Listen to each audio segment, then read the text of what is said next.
তো আসুন, আজকে আমার আলোচনার বিষয় অসহায় মানবতার পাশে দাঁড়ানোর গুরুত্ব এবং ফজিলত। এই বিষয়টা আমি আলোচনা করার জন্য মাথায় নিয়ে আসছি।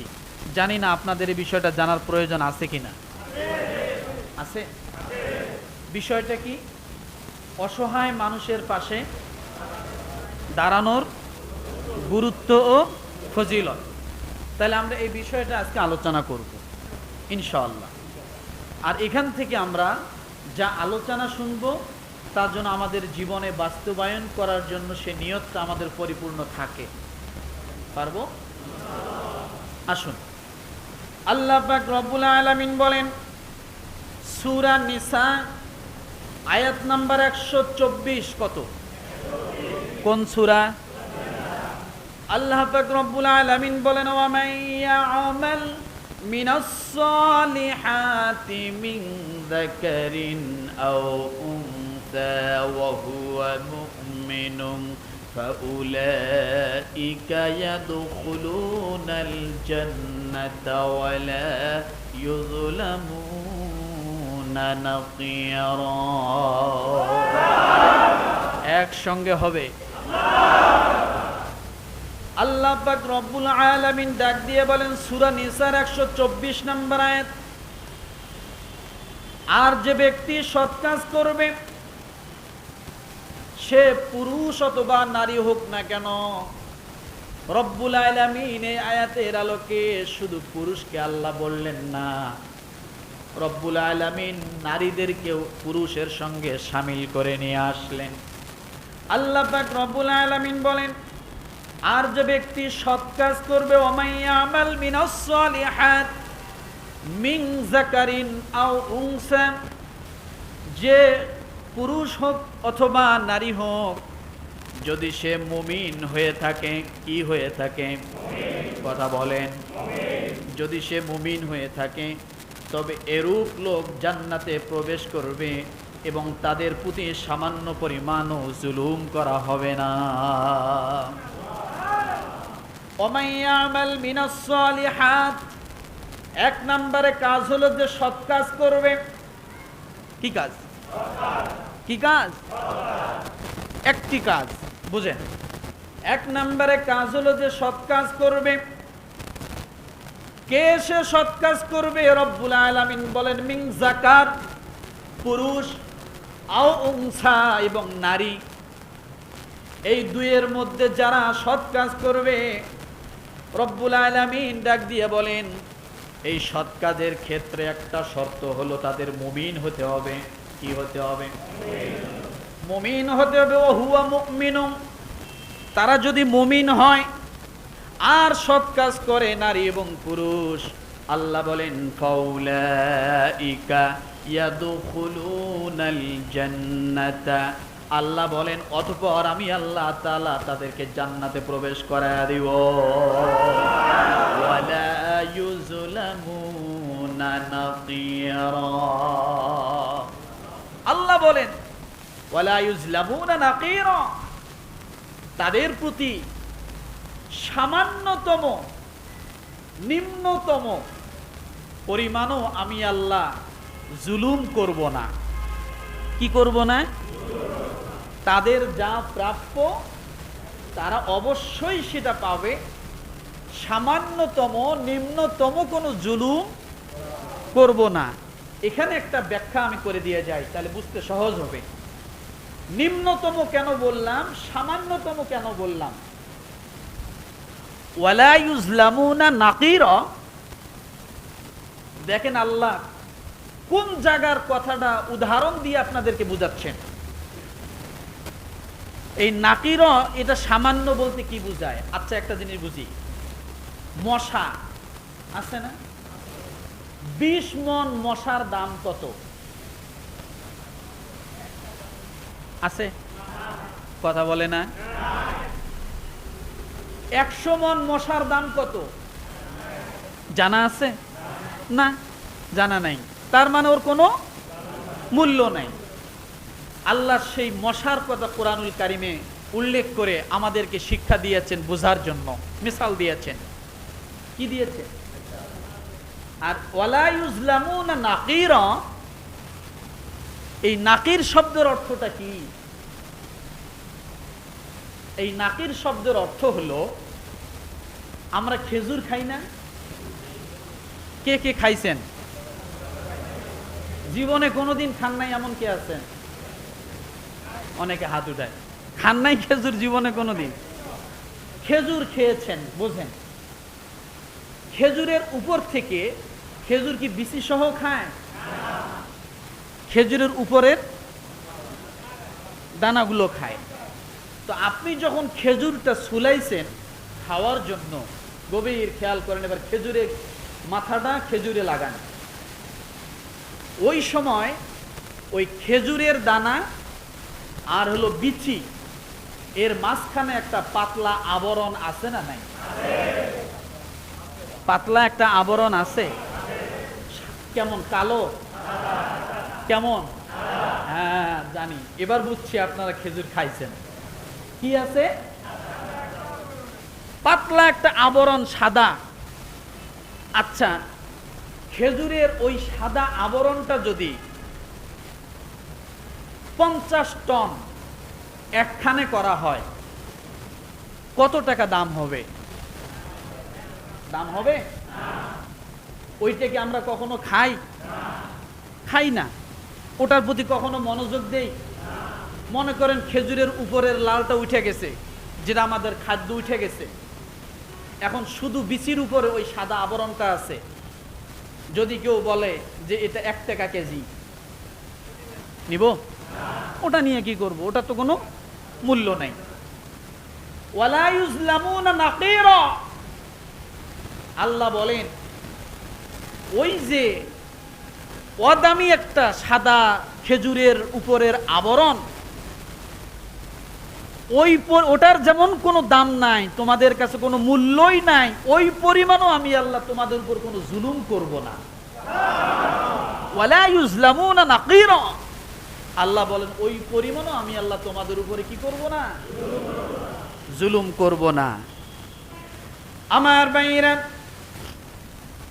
এই আয়াত যখন নাজিল হয়ে গেল, সাহাবায়ে কেরাম রাসূলের সামনে কান্না শুরু করলেন। ইয়া রাসূলুল্লাহ, সূরা নিসার 124 নম্বর আয়াতের তাফসীর পড়ে দেখেন, তাফসীর ইবনে কাসির পড়েন। সাহাবায়ে কেরাম বিষণ্ণ হয়ে গেলেন। ইয়া রাসূলুল্লাহ, এতটুকু পরিমাণ নিম্ন অগণ্য জিনিসের মূল্যও যদি আল্লাহর ধারণায় থাকে, আল্লাহ তাআলা যদি ওই পরিমাণ মানুষকে যদি জুলুম না করে এবং তার কোনো কিছু কমতি না দেয়, একজন মানুষের যার যতটুকু যে পরিমাণ হক, কিয়ামতের ময়দানে বিন্দু বিন্দু পরিমাণ আল্লাহ তা দিয়ে দিবেন, তাহলে আমরা বাঁচতে পারবো না। কিয়ামতের ময়দানে আল্লাহ যদি আমাদেরকে প্রতিটা বিষয় জিজ্ঞাসা করেন, আমরা কি আল্লাহর কাছে জবাব দিব? যে রব্বুল আলামিনের কাছে খেজুরের ওই সাদা আবরণটার কথাও যেহেতু আল্লাহর কাছে জানা আছে, তাহলে আমাদের মতো মানুষের না জানি কত হাজার গুনাহ আমার আল্লাহর নজরে রয়েছে। ইয়া রাসূলুল্লাহ, আমরা কিয়ামতের ময়দানে পার পাবো না। কিয়ামতের ময়দান আমাদের কোনো নিস্তার হবে না। নিরাশ হয়ে যাচ্ছেন সাহাবায়ে কেরাম। আল্লাহর নবীকে বারবার ডাক দিয়ে বলেন, ইয়া রাসূলুল্লাহ, আমাদের এখান থেকে বাঁচার উপায় কি? আল্লাহর নবী অন্য একটি রওয়ায়াতের মধ্যে একটা বলেন, কুল ইয়া ইবাদিয়াল্লাযীনা আসরাফু আলা আনফুসিহিম লা তাকনাতু মির রাহমাতিল্লাহ ইন্নাল্লাহা ইয়াগফিরুয যুনুবা জামিআ ইন্নাহু হুয়াল গফুরুর রহিম। রব্বুল আলামিন ডাক দিয়া বলে, বান্দা গুনাহ করেছো, অপরাধ করেছো, মাথার চুল থেকে নিয়ে শুরু করে পায়ের চারি পর্যন্ত পরতে পরতে অঙ্গে অঙ্গে তোমার গুনাহ জর্জরিত। বান্দারে আমার কথা তুমি শুনেছো, ফামাইয়ামাল মিসকালা যাররাতিন খায়রান ইয়ারা ওয়া মাইয়ামাল মিসকালা যাররাতিন শাররান ইয়ারা। অনু পরিমাণ ভালো কাজ এটা রব্বুল আলামিনের নজরে আছে, কিয়ামতের ময়দানের বদলা পাবে। আর অনু পরিমাণ খারাপ কাজ এটাও রব্বুল আলামিনের নজরে আছে, বান্দা কিয়ামতের ময়দানে এও বদলা পাবে। কথা ঠিক কিনা? রব্বুল আলামিন বান্দাদেরকে নিরাশ হতে নিষেধ করে বললেন, সবচেয়ে ভয়ের যে আয়াত, ফামাইয়ামাল মিসকালা যাররাতিন খায়রান ইয়ারা ওয়া মাইয়ামাল মিসকালা যাররাতিন শাররান ইয়ারা। কোরআনুল কারীমের সবচেয়ে ভয়ের এবং সবচেয়ে আতঙ্কিত আয়াত হলো এই দুইটা সূরা জিলজালার শেষে। রব্বুল আলামিন নিজে আবার বান্দাদেরকে ডাক দিয়ে বলেন, বান্দারা অনেক গুনাহ করেছো, কুলিয়া ইবাদিয়াল্লাযীনা আসরাফু, সীমা লঙ্ঘন করেছো। ইসরাফ মনে আছে আপনাদের? মুসরিফিন কারা মনে আছে কি? মুসরিফিন কাদেরকে বলেছিলাম? যারা সীমা লঙ্ঘন করে। মুসরিফিনের আসরাফু।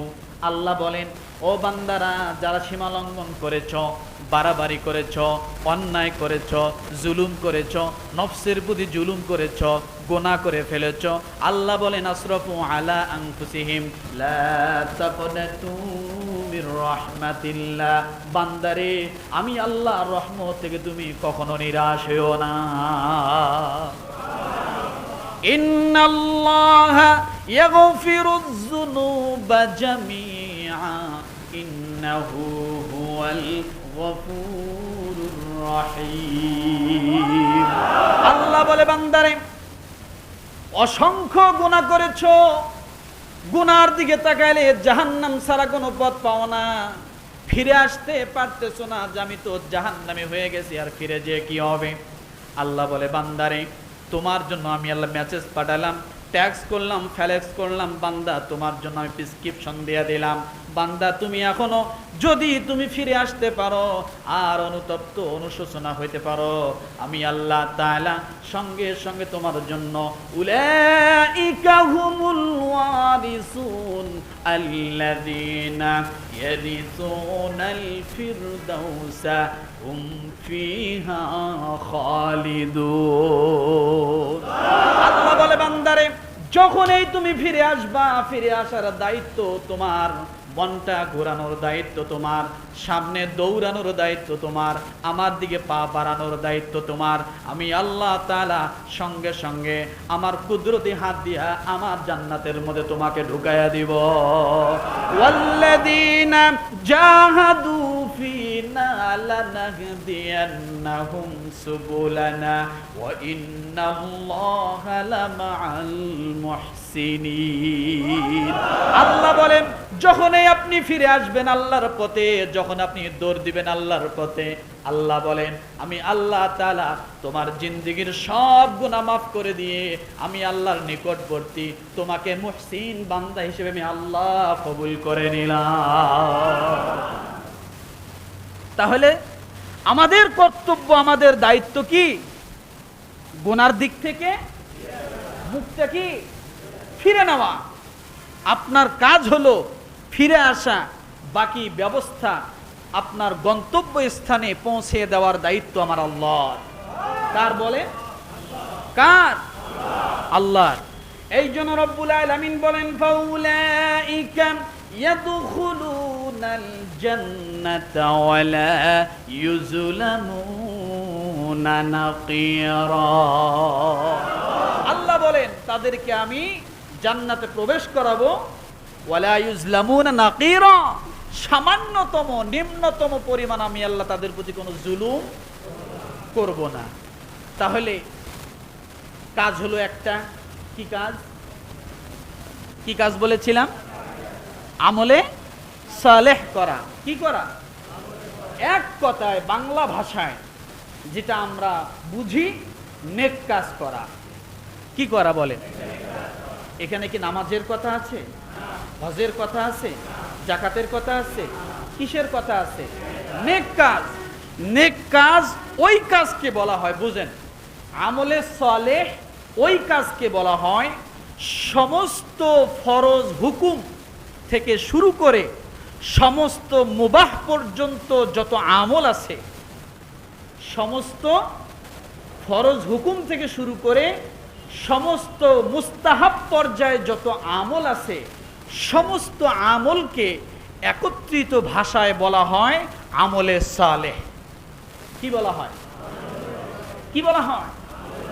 এটাকেই বলে নেক কাজ। আমি তো বলেছি অনেক আগে, আপনি রাস্তা থেকে একটা কলার চোকলা, আপনার কাছে মনে হলো এই চোকলাটা রাস্তার মাঝে আছে, কোনো পথচারী স্লিপ খেয়ে পড়ে যাবে, আপনি কলার চোকলাটা রাস্তার মাঝ থেকে রাস্তার সাইডে কিনের গর্তে কোথাও ফালায় দিলেন, এটা অনেক বড় একটা নেক কাজ। এটাই আমলে সালেহ, এটাই আমলে সালেহ। একজন অসুস্থ মানুষ, সে ওজন জাতীয় কোনো বোঝা বহন করতে পারতেছে না, আপনি তার বোঝাটা বহন করে দিলেন, এটা আমলে সালেহ। এটা কি? এটা আমলে সালেহ। আমার ভাইরা, এই জন্য আমি বলেছিলাম অসহায় মানুষের পাশে দাঁড়ানো গুরুত্ব এবং ফজিলত। আমলে সালেহটা কি ভালো করে বোঝেন। একজন মুসলমান আর একজন মুসলমানের সঙ্গে মুস্কি হেসে দিয়ে কথা বলবে, এটাও আমলে সালেহ। কি বলেন? এটা কি? একজন মুসলমান আর একজন মুসলমানের সঙ্গে যদি রাগান্য সুরে, কর্কশ সুরে, কঠোর ভাষায় যদি কথা বলে, অন্য একজন মুসলমান কষ্ট পাবে কিনা? কথা বলেন, পাবে। একই মুসলমান অপর একই মুসলমান যদি মুস্কি হেসে দিয়ে কথা বলে, সাবলীল ভাষায় কথা বলে, ওই মুসলমান মনের মধ্যে স্বস্তি শান্তি পাবে কিনা? কথা বলেন, স্বস্তি শান্তি পাবে। ওই যে আপনি একজন মুসলমানের মনে স্বস্তি এবং শান্তি ঢুকায়া দিলেন, আল্লাহ রব্বুল আলামিন ডাক দিয়ে বলেন, সঙ্গে সঙ্গে তাহাজ্জুদ পড়লে যে পরিমাণ সওয়াব হতো, আমি আল্লাহ তাআলা মুস্কি হাসি দিয়ে কথা বলা বান্দার আমল নামায় তাহাজ্জুদের সওয়াব আমি আল্লাহ তার আমল নামায় দিয়ে দিলাম। এবার বুঝুন আমলে সালেহ কাকে বলে। আমলে সালেহ কাকে বলে? আমরা সব সময় শুনি জাহান্নামের অনেক কথা, আল্লাহর রাগান্বিত কথা, আল্লাহর গোসার কথা, হ্যাঁ আছে, কিন্তু আল্লাহর দয়ার কথা আমরা কিন্তু ওভাবে জানি না। এই আয়াতের তাফসীর আপনি পড়ুন, তাফসীর ইবনে কাসিরের শেষের দিকে যখন যাবেন, আল্লাহ নবী জনাবে মুহাম্মদ আরবি সাল্লাল্লাহু আলাইহি ওয়াসাল্লাম বলেন, ও আমার সাহাবীরা তোমরা শোনো, আল্লাহ কেমন দয়ালু, কেমন দয়ালু, কেমন রহমান তোমার আল্লাহ ভালো করে জানো। একজন মানুষের পকেটে টাকা রেখেছে, হঠাৎ সে একটা দোকানের সামনে গেল, অথবা টাকার প্রয়োজন, কোনো একটা কিছু কিনবে, কিন্তু টাকা খুঁজে পাচ্ছে না। এ পকেটে খোঁজে, এ পকেটে খোঁজে, কিন্তু খুঁজে পায় না। কিন্তু যে পকেটে টাকা রেখেছে ওই পকেটের টাকা কিন্তু ওখানেই রয়েছে, কিন্তু বান্দার হাতটা সেখানে যায় নাই, তার মাথায় ওইটাও নাই। হঠাৎ টাকার কথা মনে পড়লো, টাকা খুঁজে পেল না। আর কিছু সময় পরে দেখে যে টাকা যে পকেটে রেখেছিল সেই পকেটের মধ্যেই টাকা আছে। এমন হয় কি হয় না? তামাম ঘর তছনছ করেছেন, মোবাইলটা খুঁজে পান না, কিন্তু এমন একটা জায়গায় মোবাইলটা রেখেছেন, হঠাৎ যায় দেখেন আরে মোবাইল তো এখানে। এরকম হয় কি না? এমন প্রয়োজনীয় ছোট ছোট জিনিস এমন জায়গায় রাখছেন, ঘরের চাবিটা রাখছেন, খুঁজে পাচ্ছেন না। আপনি নিজে হাতে রাখছেন, খুঁজে পাচ্ছেন না, তামাম ঘর তছনছ করলেন, হঠাৎ করে যা দেখেন এমন একটা জায়গায় চাবি, চোখে না পড়ার কথা না, কথা ঠিক কিনা? আমার ভাইরা, আল্লাহর নবী বলেন, এই যে পকেটে টাকা ছিল, হঠাৎ বান্দাটা টাকা পেল না, পেরেশানি হয়ে গেল, মুসলমানটা পেরেশানি হলো, টাকা কোথায় রাখলাম। ওই মুহূর্তের জন্য টাকা পেল না, 1 মিনিটের জন্য তার স্মরণ নাই, মনে নাই, টাকা পেল না।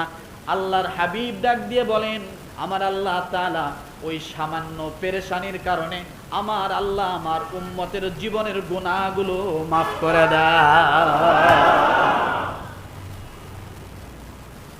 সুবহানাল্লাহ। আপনারই মনে নাই, কিন্তু এই যে একটা পেরেশানি হলেন, এই পেরেশানিটাও আপনার জীবনের গুনাহ মাফের একটা কারণ। আল্লাহ কত দয়ালু, কথা ঠিক কিনা? আমার ভাইরা, এই জন্য রব্বুল আলামিন বলেন সূরা নিসার 124 নম্বর আয়াতে বললেন, ওয়া মান ইয়া'মাল মিনাস সালিহাতি মিন যাকারিন আও উনসা ওয়া হুয়া মুমিনুন ফাউলাইকা ইয়াদখুলুনাল জান্নাতা ওয়া লা ইউযলামুনা নাকিরা। আল্লাহ বলেন, তোমরা যদি সৎ কাজ করো, নারী হও অথবা পুরুষ হও, ফাউলাইকা ইয়াদখুলুনাল জান্নাতা, তাহলে আমি আল্লাহ তোমাদেরকে মুমিনের শর্তে তোমাদের জন্য জান্নাত দিয়ে দিব। বিন্দু পরিমাণ, সামান্যতম পরিমাণ তোমার সঙ্গে কোনো বাড়াবাড়ি কম বেশি করা হবে না। এরপরে রব্বুল আলামিন সূরা নিসার 125 নম্বর আয়াতে আল্লাহ বলেন, ওয়ামান আহসানু দীনাম মিম্মান আসলামা ওয়াজহাহু লিল্লাহি ওয়া হুয়া মুহসিনুন ওয়াত্তাবা'a মিল্লাতা ইব্রাহিমা হানিফা ওয়াত্তাখাযাল্লাহু ইব্রাহিমা খলীলা। আল্লাহ পাক রব্বুল আলামিন বলেন, তার চেয়ে উত্তম দিন আর কার হতে পারে? ভালো করে বুঝুন, কোন ক্ষেত্রে আপনি আমলে সালেহ করবেন, আর আমলে সালেহ করার জন্য আপনার মান কেমন হতে হবে, আপনাকে কেমন মুসলমান হতে হবে, কোন ক্ষেত্রে আপনি মুমিন হবেন, কোন ক্ষেত্রে আপনি জান্নাতের সার্টিফিকেট পাবেন। আল্লাহ তার মান নির্ণয়ের জন্য সূরা নিসার 125 নম্বর আয়াতটা দিয়ে দিলেন। আল্লাহ বলেন, তার চেয়ে উত্তম দিন আর কার হতে পারে? যে তার গোটা অস্তিত্ব, কি বলেন, যে তার গোটা অস্তিত্ব এবং নিজ চেহারাকে আল্লাহর সম্মুখে অবনত করেছেন, তার দিনের চেয়ে উত্তম দিন আর কার হতে পারে? কে সেই ব্যক্তি? কোন ব্যক্তি? তার পরিচয় কি? রব্বুল আলামিন আরেক জায়গায় বলেন, কুল ইন্না সালাতি ওয়া নুসুকি ওয়া মাহইয়ায়া ওয়া মামাতি লিল্লাহি রাব্বিল আলামিন। কে সে? কি তার পরিচয়? কি তার অস্তিত্ব? কি তার চেহারা? তিনি হলেন ইব্রাহিম আলাইহিস সালাতু ওয়াস সালাম। আল্লাহ তার কথা বলছেন এখানে, যে তুমি যদি তার মতো হও, যিনি তার পুরো অস্তিত্বকে আমার জন্য বিলীন করেছেন। শুধু তাই নয়, মনে বলেছেন, কাজে কর্মে দেখাননি, এমনটা নয়। যেমন আমাদের সমাজে অনেক মানুষ আছে মনে মনে নামাজ পড়ে, কথা বলেন না? নাই, জোরে বলেন। অনেক ব্যক্তি আছে মনে মনে, প্রকাশ্যে নামাজ। মনের আলো বড় আলো, বাইরের আলো নিবাও রে, আছে না? তো বলতেছে আল্লাহ তাআলা বলেন, তার অস্তিত্ব এবং তার চেহারা সব কিছু আমার দিকে তিনি নিয়োজিত করেছিলেন। ইন্নী ওয়াজ্জাহতু ওয়াজহিয়া লিল্লাযী ফাতারাস সামা। পারেন না? পারেন না? করেন না কেন? বলে, ইন্নী ওয়াজ্জাহতু ওয়াজহিয়া লিল্লাযী ফাতারাস সামাওয়াতি ওয়াল আরদ হানিফাও ওয়া মা আনা মিনাল মুশরিকিন। এটা নামাজের আগে পড়েন না? পড়েন কি না? পড়াটা জরুরি নয়, তবে পড়লে গুনাহ হবে না। এটার অর্থই হলো এটা যে আমি দুনিয়াকে তালাক দিলাম, আল্লাহকে গ্রহণ করলাম। এক কথায় আসমান জমিনের মালিককে আমি গ্রহণ করলাম, এই মুহূর্তের জন্য দুনিয়াকে কি করলাম? তালাক দিলাম, আমার চেহারাকে আল্লাহর দিকে ঘুরিয়ে দিলাম। ইন্নী ওয়াজ্জাহতু ওয়াজহিয়া লিল্লাযী ফাতারাস সামাওয়াতি ওয়াল আরদ। সমস্ত কিছু দিক থেকে আমি কার দিকে চেহারা ঘুরালাম? আল্লাহর দিকে। আমার ভাইরা, এরপরে রব্বুল আলামিন বলেন ওয়াহুয়া মুহসিনু ওয়াত্তাবা মিল্লাতা ইব্রাহিম হানিফা। সেই সঙ্গে সে সৎকর্মে অভ্যস্ত এবং একনিষ্ঠ ইব্রাহিমের দিন অনুসরণ করেছে। আমরা যে আমাদের যতগুলো আমল আছে, অনেক আমল আমরা ইব্রাহিম আলাইহিস সালামকে অনুসরণ করে করি। আর তাকে অনুসরণ করতে বলেছেন সরাসরি স্বয়ং আমার আল্লাহ তার রসুলকে। এ রসুল, আপনি ইব্রাহিমী দিনকে অনুসরণ করুন। সুবহানাল্লাহ বলেন। ইব্রাহিম হানিফা, আপনি হানিফাকে অনুসরণ করুন। দিন ইব্রাহিম, দিন হানিফাকে অনুসরণ করুন। আমার ভাইরা, এরপরে বলেন ওয়াত্তাখাযাল্লাহু ইব্রাহিমা খলীলা। আল্লাহ ইব্রাহিমকে নিজের জন্য বিশিষ্ট বন্ধু হিসেবে গ্রহণ করে নিয়েছেন। কি গ্রহণ করেছেন? বন্ধু হিসেবে। সুবহানাল্লাহ। এই কথাটা ইব্রাহিম আলাইহিস সালামের জন্য, আমাদের জন্য না। কি বলেন? কোরআন যেদিন নাজিল হয়েছে, যে সময় নাজিল হয়েছে, আর এই কোরআন এই দুনিয়ার অস্তিত্বে যতদিন থাকবে, দুনিয়া যতদিন টিকে থাকবে, প্রতিটা সেকেন্ড, প্রতিটা মুহূর্ত, প্রতিটা মিনিট, ঘন্টা, যুগ, জামানা, বছর, সকল সময়ের জন্য এ কোরআন কার্যকারী। এ কোরআন কি কার্যকারী? তার মানে এই 25 নম্বর আয়াত, 125 নম্বর আয়াতটা দিয়ে এটাই বুঝালেন যে তোমরা যতগুলো আমলে সালেহ করবে, সেটার জন্য দ্বীনে হানিফা, ইব্রাহিম আলাইহিস সালামের সুন্নাহ, রসুলের সুন্নাহ অনুসরণ করে যেন সেটা হয়। কি অনুসরণ করে হয়? আমার ভাইরা, তিনি যে বন্ধু হলেন, আল্লাহ তাআলা যে তাকে বন্ধু ঘোষণা করলেন যে ওয়াত্তাখাযাল্লাহু ইব্রাহিমা খলীলা, সে আমার, আমি আল্লাহ তাকে বন্ধু বানিয়ে নিলাম। এই বন্ধু কবে হলো এটা আজকে বলবো না, এটা অন্য একদিন বলবো। মনে রাখেন যে ইব্রাহিম আলাইহিস সালামকে আল্লাহ বন্ধু হিসেবে ঘোষণা কবে করছে।